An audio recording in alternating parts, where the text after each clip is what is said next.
The number one question I've gotten so far, should I switch?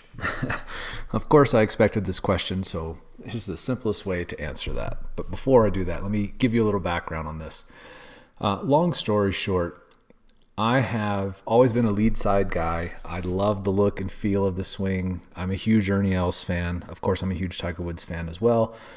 But those are two opposing movement patterns. I've always taught the lead side with trail side involved, of course. Of course, I use my right hand.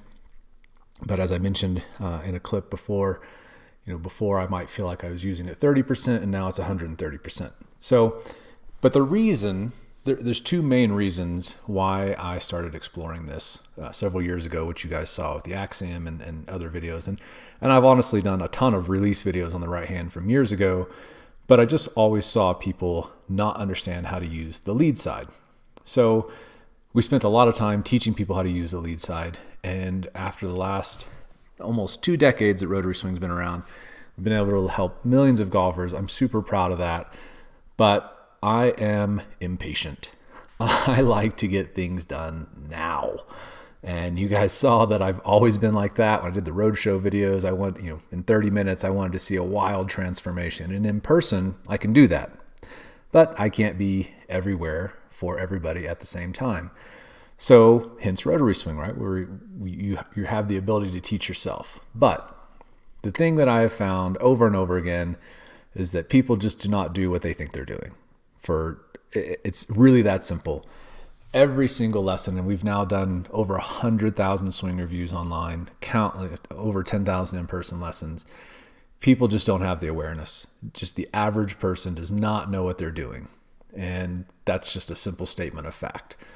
So when you're trying to train somebody's non-dominant side of their body to hit a golf ball, which requires precision and speed, it takes work, which is what the entire dead drill program is for. But with the dead drill, I tried to make things incredibly simple, right? And I love all the feedback. I've gotten tens of thousands of comments. That video has been seen, I don't know how many times, 500,000 times or something now, or more. I don't even know. But it helps so many people by simplifying the swing. And you guys know that I've been obsessed with that, partly because of my impatience. I want to get somebody to the promised land right away. And so with the lead side, it just kind of feels like we're always swimming upstream with the average guy or gal. And there's numerous reasons for that. Our attention spans are different these days. We don't have time. We're training something we don't do very often. We don't use that lead side very often. And so it just feels like it's more work for the average guy or gal than trail side stuff. And the simplest way to think about it is that I can get done in 2 minutes what might take me 2 days lead side, and in 2 days I can get done what might take 2 months with the lead side. And that's what you guys have seen with Pedro and with Venkatesh, and there are going to be many, many more that I'm going to do in person, because it just moves somebody down that pathway way faster, way faster. Now, it doesn't mean that you should switch or that you need to switch. If you're happy lead side, happy with the dead drill, stick with it. Of course it works. I've hit the ball miles for decades, swinging exactly like that. Ernie Els, pretty darn good ball striker, hits the ball very far with very little effort. Tiger also hits the ball very far with a different kind of effort. But the long story short is, for me personally, I had to switch. For me, it was literally not an option. If I was going to play golf anymore, I didn't have a choice. As you guys know, I've had more than my fair share of injuries. I've broken my neck twice. I've had 4 surgeries on my cervical spine, shattered my hand, had a pin put in there, I've broken my back, broken my leg, broken my arm, broken all my fingers, dislocated my left shoulder over 40 times, dislocated the one on the right twice. I have injuries. I dislocated my pinky last year. So lots and lots of surgeries, lots and lots of broken bones, mostly all because of 2-wheeled activities, but not giving that up. So for me, my left pinky is just kind of useless now. And if you want to understand what the feeling for me has always been with a lead side dominant swing, it's slinging that club head into impact with my left pinky. Of course, my legs are doing all this work to help accelerate the club and all of these things, but that's what it felt like for me. And the lighter I felt like I gripped the club, the softer my arms and hands and wrists felt, the faster the club moved. But you have to be able to hold the club with your pinky, and mine literally is almost kind of useless now. Unfortunately, my injuries are there. They're not going away, and they're permanent. So I had to start exploring using my right hand for control and for power. And as I started experimenting with that and doing that and then working on that with students, it was just so easy to get people to do what I wanted them to do. So fast. And I'll show you an example here of somebody who, athletic dude, fit guy, but not able to assimilate into his body what his brain understands. And that's what I hear all the time. I understand intellectually what you're telling me to do, but I just can't get my body to do it. Take a look at this student here. I know so many of you are going to be able to relate to it. You're going to see so many typical things that most golfers struggle with, especially when they're trying to use their lead side for power. They don't understand how to do it correctly. You can see here he's casting the club. The right elbow's internally rotating, which makes it far away from his body. And so this causes you to cast the club. If you externally rotate, it makes you maintain lag. So it's the exact opposite. So now as his arm's internally rotating, he's casting the club, and because he has nothing left to hit with, well, guess what? Of course, he's going to use his shoulders. He's going to turn through his chest to try and make up for that loss of leverage. And this is what happens in most golfers' swings. They look like this coming through, where the shoulders are turning to try and move that club because there's nothing else left to hit with. And so if you look like this, that's exactly what's happening. Is you're casting the club. You can see the club's already flung out here because he started turning his shoulders right away. That right arm gets flung out away from the body instead of the elbow coming down to the pocket like I talk about in the Axiom Power program. And then there's nothing left to hit with. The wrists are gone. There's no angle there. There's no leverage. And so, of course, you're going to turn your shoulders through. So then I said, okay, let's work on just the release motion. So I had him just grab the shaft, and he started just getting speed, hearing that whoosh sound like the video I talk about on the site, where he's now focusing on getting that release to happen, that swoosh sound to happen. You can see he's actually even stressing the shaft now. He's starting to get a feel for what we're trying to do, but he's not using his body that great. So then what I wanted to do is introduce that little step that we do in the Axiom Power program. This just wakes up the lower body. It makes the post up happen naturally, the hip turn happen naturally, and it's more natural to maintain lag. So now look at the leverage in his wrist. Compared to where he was, where he's completely casting it, he's gone too far. And this is also very common. Now look at his elbow. See how his elbow comes into his body, and you don't see, you can see, I can still see the inside of his bicep here. So his arm is externally rotated, and then it comes down into his pocket, and now he's got leverage, right? Now look at his right wrist in the shaft. It's all because of this right arm, this external rotation versus internal rotation. So simple. So once you have that, from here, now you have something to hit with, all by just simply bringing your elbow to your pocket with that external rotation. Now he's got too much lag too late in the swing. He needs to get rid of it, right? So now look how far his hands are in front. This is really common. Look at that shaft lean. That's way too much.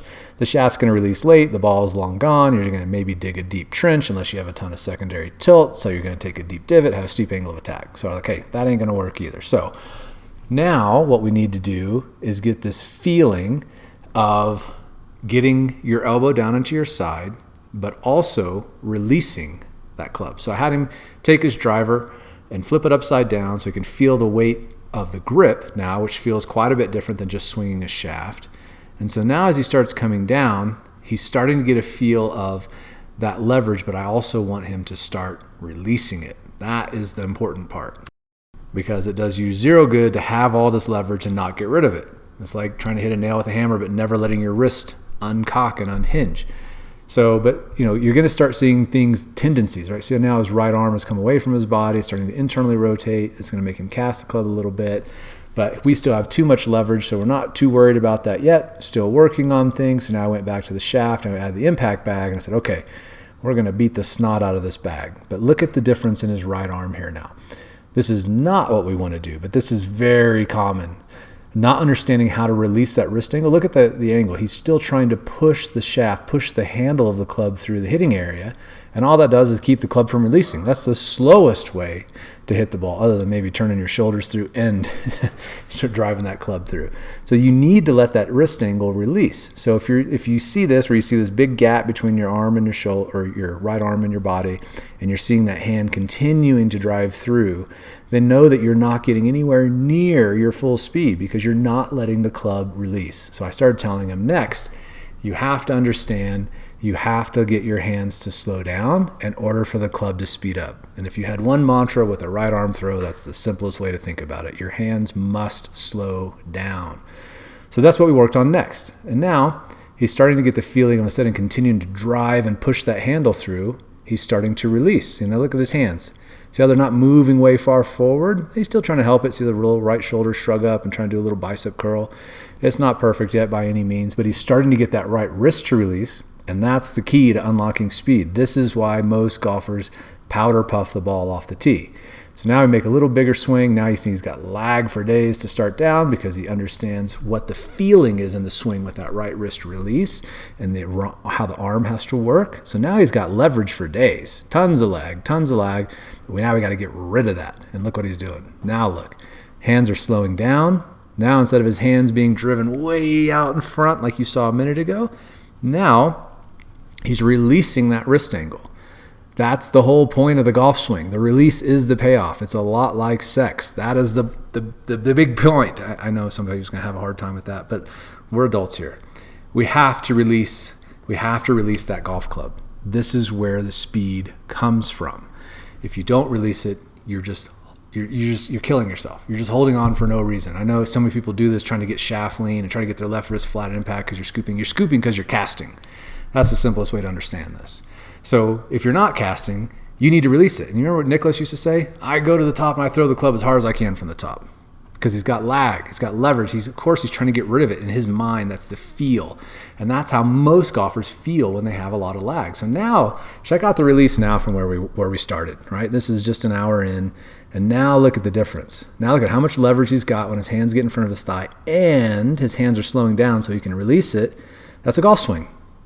In a nutshell, that's a golf swing. If you can just do this, now yes, the club face is wide open. I did work on his grip later on, but I'm just showing you the big picture stuff here. So if we were in this ballpark, your right arm starting to release here, you're starting to get a feel of having leverage and getting rid of it and releasing it. That is the most important part of the golf swing. Everything else, you can kind of fudge. You can do all kinds of goofy stuff, but if you don't do this right, there is no point in playing golf any further. Do not pass go. Do not collect $200. If you do not understand how to release the club through the ball and have something to release, there's nothing else in the golf swing to worry about. So he made huge progress here. Again, I was telling him, all you got to do is you got to work less. Your hands have got to slow down. The club will speed up. You know how to now release the club. Let that happen. And then he started doing it. Look at his post up now. He's naturally posting up on his left leg. He's naturally releasing the golf club. So we are starting to look like a real deal golfer here. So now the trick is, what happens when we put the left hand back on there? Now, it doesn't matter if you swing trail side dominant or lead side dominant. When you add the other hand, things will start to go off because you will start to do things unnatural the way that you were doing them before. So for him, he's used to using his shoulders to power the swing. So when he puts the lead hand back on there, that's going to start happening again. So I took it off for a second. We release it again. We go back to the same feeling, because the important thing is when you add the opposite hand on there, you have to feel like it's not on there. It has to feel like what the swing did before. So he has to feel and continue to reinforce this one arm feeling and then understand what that looks like. So then I brought in T-Dub here to look at what the right arm needs to do, because he started going back to turning his shoulders. And when you turn your shoulders, that right arm flies away from the body. It's just centripetal force. It can't keep up. So that's why the shoulders can't start the downswing. You have to start down with this right arm if you're a trail side dominant guy. So as you start down, I'm going to show you the difference here between the where we were and trying to get that right arm in the right position. So once we put the left arm back on there, start using his shoulder. So you can see this right arm now is very straight. And I'm going to show you in a sec what it should look like. So this is what it looks like when your arm starts internally rotating too soon in the swing, way too soon. So now we're starting to cast the club. You can see he started to cast it here. Now, when we take a look at Tiger, focus just on the face-on view, I want you to pay specific attention to the path of the elbow.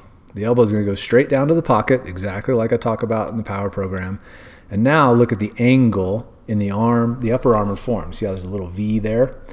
That's what it looks like when your arm is externally rotated. So the difference there is having lag or not. When the arm's externally rotated, I can still see the inside of Tiger's bicep. On the right of my student, I would start to see the outside of it. I'm starting to see the outer part of his arm. So this is the key. That elbow has to be externally rotated. The arm has to be externally rotated to get the club down to a position of leverage into the delivery area. If not, you're going to start casting it. And you can see that on the right here on my student when he started going back to lead arm and started wanting to use that to help him pull those shoulders to create power, that he started casting it again immediately. That's what I've always said. You create too much centripetal force too soon in the swing, it's always going to create a throw-out motion because the resulting force is centrifugal. So you start turning your shoulders from the top, of course that club's going to get thrown away. Of course your arm's going to fly away from your body. You're not going to be able to get your elbow down into your body. So long story short, this is what you need to feel: elbow down to the pocket, externally rotated, then release that club. And again, this is this conundrum that I've just gone through for decades of watching guys or gals struggle with understanding how to move their body, understanding what their body's actually doing versus what they think it's doing. And when I teach them this trail side stuff, they just pick it up instantaneously. It's so much faster. It's so much easier for the average person. Now, if you've got this lead side pattern developed and you're comfortable with it and you like it and you're able to produce power, then awesome, stick with it because it's simpler. You're putting Sir Isaac Newton in the driver's seat. You're leveraging physics. You're leveraging a body biomechanics. You're using your anatomy in an efficient and safe way, and it works perfectly. The trail side, it absolutely still works perfectly. It just feels wildly different. Wildly different. If you naturally know how to throw, this is a no-brainer. If you don't know how to throw, you have to learn how to throw, because that is the bulk of the movement, is truly just a sidearm throwing motion and an active release of the right hand. So should you switch? It's totally up to you. If you're a golfer who's playing as a right-handed golfer, but you're naturally left-handed, you got to teach your right hand to throw. That might feel really awkward for you. If I was playing as a lefty trying to throw with my left hand, it wouldn't be very pretty. It would take me a while to learn. I would stick with my lead side dominant if I was playing golf as a left-handed golfer but naturally being right-handed, because I just wouldn't want to train my left hand to throw because it just doesn't know how to throw. But my right hand, it knows how to throw. So for me, it was a no-brainer. It was very easy, and I taught myself this stuff just in a matter of days to be able to swing in a completely different pattern and still maintain club head speed. And that's a huge thing, because 9 times out of 10, when you make a swing change, you have to slow down to get your body to start moving the way that you want it to. You're making it move differently, and so you always lose speed, at least at first, for almost everybody. You just have to slow down so your brain can keep up with what you're trying to get it to do, these new movements. With this, it's the opposite. I'm moving fast immediately. In fact, I think it's the only way to learn it properly. The only way to feel the true dynamics is to do these movements trailside fast, to do them with speed. And so it's the antithesis of when you're trying to learn something lead side, where you have to get your body to move in a completely foreign way than what you would do in everyday life. This is common and normal for people who've ever thrown, as I've talked about. So I teach it very, very fast. I want them to move as quickly as humanly possible. And so that lull of where you're making the swing mechanic change and having to kind of give up some distance a little bit to get the mechanics right, that you don't have to do with this. This you can move fast immediately, should move fast immediately. And so you actually pick up speed for most people right away, which is why you saw Pedro almost 60 yards off the tee, Venkatesh over 30 yards off the tee.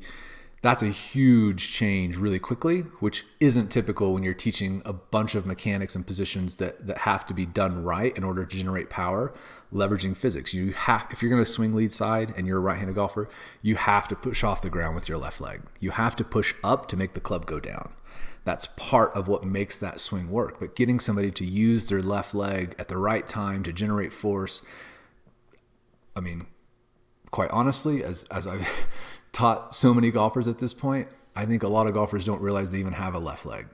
They don't know how to use it. There's no connection there. The idea of using your core is completely foreign, not intellectually. I know everybody understands what I'm saying, but getting them to actually do it and feel it and do it with power and speed and precision, that just takes a lot of time.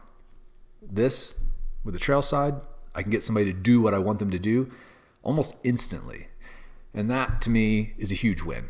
Again, I'm impatient. I want to get you there really, really fast. That's just part of my nature. So long story short, happy with lead side, stick with it.